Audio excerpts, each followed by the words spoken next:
Hello everyone and welcome back to the channel. Last video में हमने unemployment and PPC cover किया था कि कैसे हम एफिशिएंट बनते हैं, कैसे जो कॉम्बिनेशन अंडर द पीपीसी या पीपीएफ कर्व है उससे अगर हमें उस पॉइंट पे या उस कॉम्बिनेशन पे जाना है जो पीपीएफ या पीपीसी कर्व पे है, तो हम कैसे अचीव करते हैं। दो रीज़न जो हमने देखे वो है अनएम्प्लॉयमेंट, जिसके वजह से बिलो द पीपीएफ कर्व पे हम होते हैं, या तो दूसरा प्रोडक्टिव इनएफिशिएंसी हो तब। फिर हमने लास्ट वीडियो में difference between productive efficiency and allocative efficiency समझा था। इस वाले वीडियो में हम कैसे पीपीसी कर्व या कब पीपीसी कर्व शिफ्ट होता है हम वो देखेंगे। इकोनॉमिक ग्रोथ का क्या रिलेशन है पीपीसी कर्व के शिफ्ट होने के साथ, हम वो कवर करेंगे। Let us turn to the question of economic growth and see what happens to the production possibility curve when the economy's productive capacity, ये वर्ड बहुत इंपॉर्टेंट है, productive capacity increases over time. PPC curve पे क्या असर होता है जब economy का जो प्रोडक्टिव कैपेसिटी है, प्रोडक्टिव कैपेसिटी यानी लेबर 10 यूनिट्स, कैपिटल 10 यूनिट्स हैं, लेट्स से फॉर एग्जांपल, और वो बढ़ चुके 10 से अब 20 हुए हैं, कैपिटल 20 हुआ है। तो अगर प्रोडक्शन में यूज होने वाली चीजें बढ़ रही है, यानी लेबर हो गया, कैपिटल हो गया, रॉ मटेरियल हो गया, वही बढ़ रहे हैं, तो फिर क्या होगा। As already pointed out, the production possibility curve is drawn with a given amount of productive resources like land, labor and capital equipment.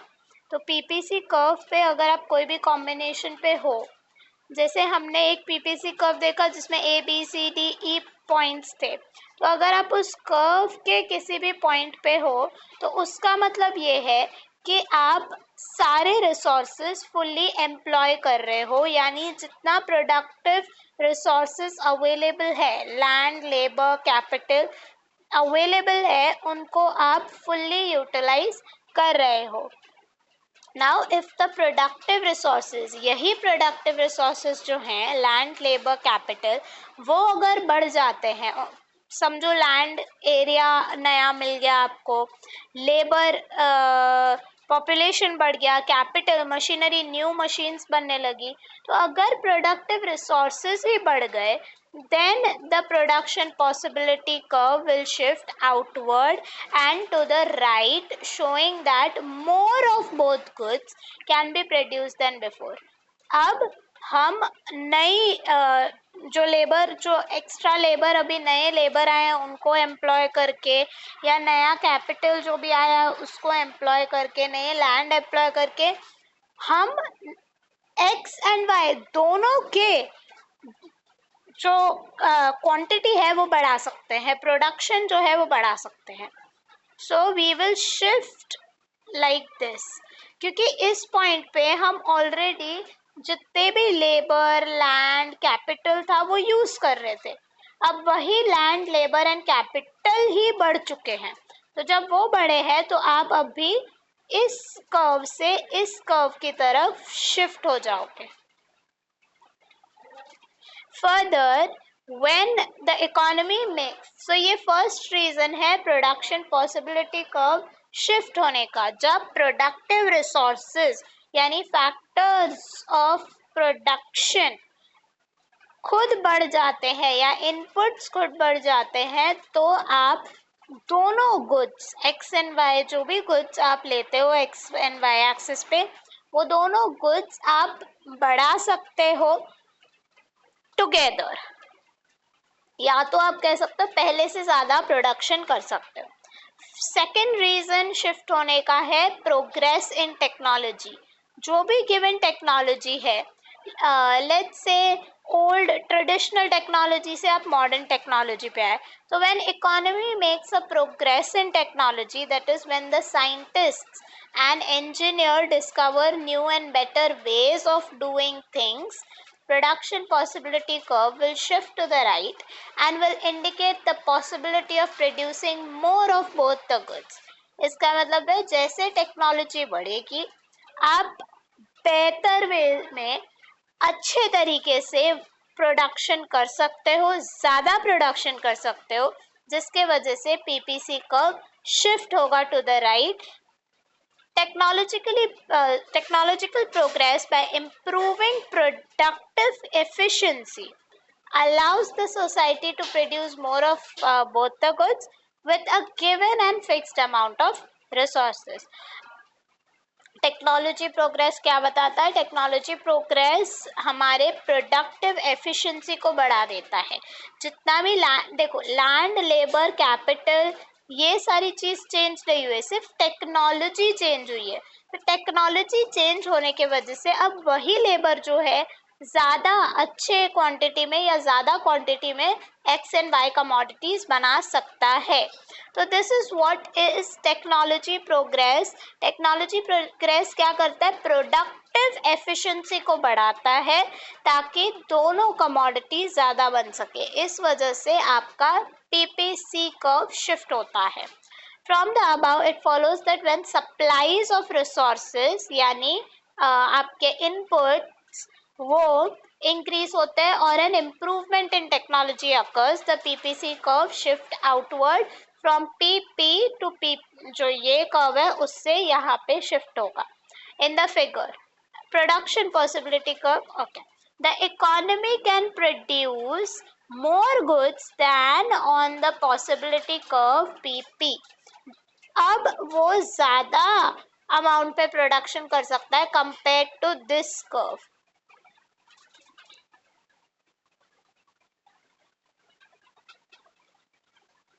The increase in the amount of capital, natural and human resources यानी inputs का बढ़ना. Capital एक input है, natural resources यानी land एक input है, human resources यानी labour and entrepreneur resources है. तो इनका जब अमाउंट इंक्रीज होता है और दूसरा progress in technology are the determinants of economic growth. ये दोनों चीज़ें, ये जो चीज़ें हैं कैपिटल का बढ़ना तो वो इकोनॉमिक ग्रोथ लाता है. नेचुरल रिसोर्सेज बढ़ जा रहे हैं, इकोनॉमिक ग्रोथ लाता है. ह्यूमन कैपिटल पे आप इन्वेस्ट कर रहे हो, ह्यूमन रिसोर्सेज बढ़ गए, एफिशिएंट हो गए, स्किल्ड वर्कर्स हो गए या पॉपुलेशन बढ़ गई तो इकोनॉमिक ग्रोथ होता है. टेक्नोलॉजी एडवांस हो गई तो इकोनॉमिक ग्रोथ होगा. तो ये सारे इकोनॉमिक ग्रोथ को ट्रिगर करते हैं या रीज़न है इकोनॉमिक ग्रोथ के. तो इसलिए इसे डिटर्मिनेंट्स कहा गया है इकोनॉमिक ग्रोथ का.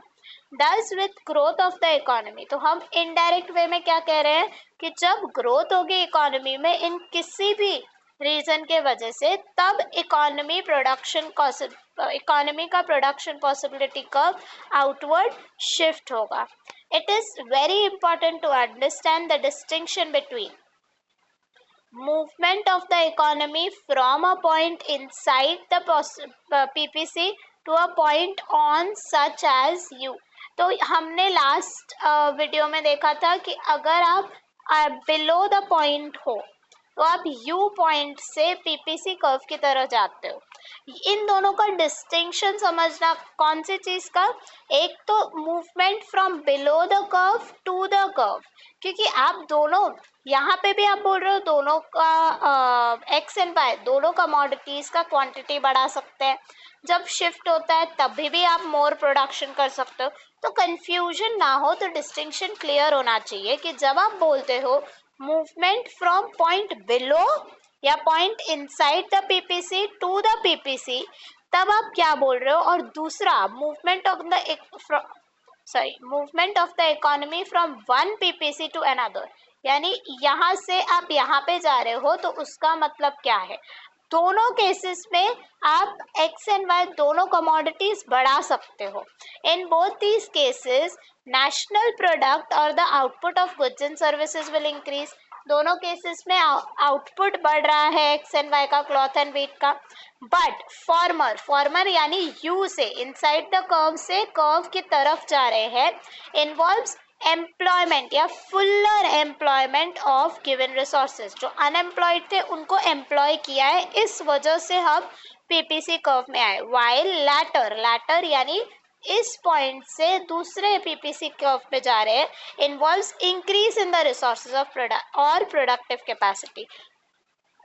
देखो इस पॉइंट से इनसाइड द कर्व से जब हम कर्व की तरफ जा रहे हैं तो हमने रिसोर्सेज उतने ही थे जो, लेकिन जो अनएम्प्लॉयड थे उनको एम्प्लॉय कर दिया है और इस पॉइंट पे आ गए। जब हम इस कर्व से इस कर्व के किसी भी पॉइंट पे जा रहे हैं तब हमारे रिसोर्सेज ही खुद ही बढ़ गए हैं, कोई अनएम्प्लॉयड नहीं है, फुल्ली एम्प्लॉयड थे, अब रिसोर्सेज बढ़ चुके हैं, इस वजह से हम नए पीपीसी पे जा रहे हैं।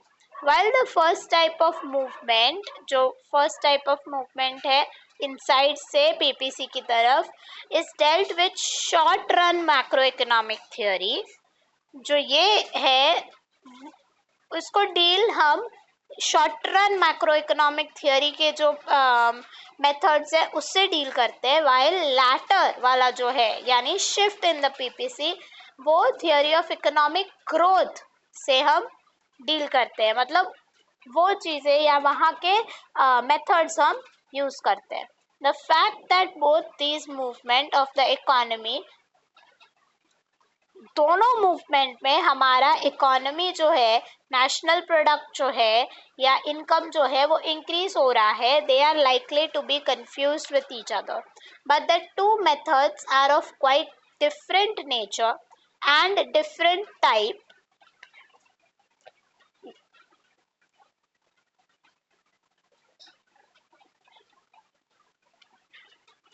Just 1 second, is there any word written?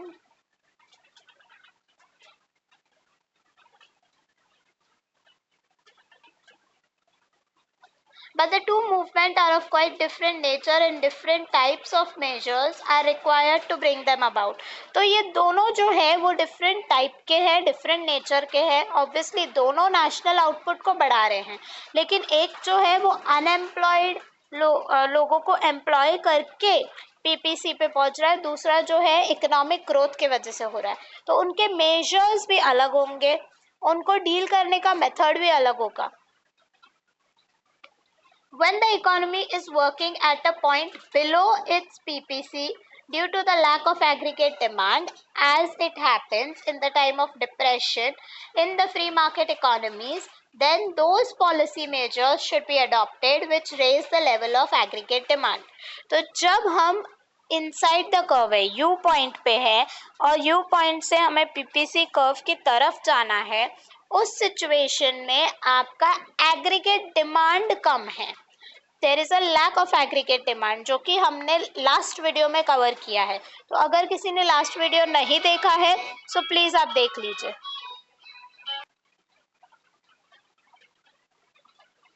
The increase in aggregate demand under such circumstances will bring about a shift of the economy from a point below the PPC to the point on it. जब aggregate demand आप बढ़ा देते हो तो आप below the PPC से on the PPC curve पे आ जाते हो। ये हमने कल देखा था, केन्स का एग्जाम्पल देखा था 1930s में जो ग्रेट डिप्रेशन आया था, तो केन्स ने रीज़न वही दिया था कि एग्रीगेट डिमांड कम है, इस वजह से आपका बिलो द पीपीसी कर्व जो है आप प्रोडक्शन कर रहे हो।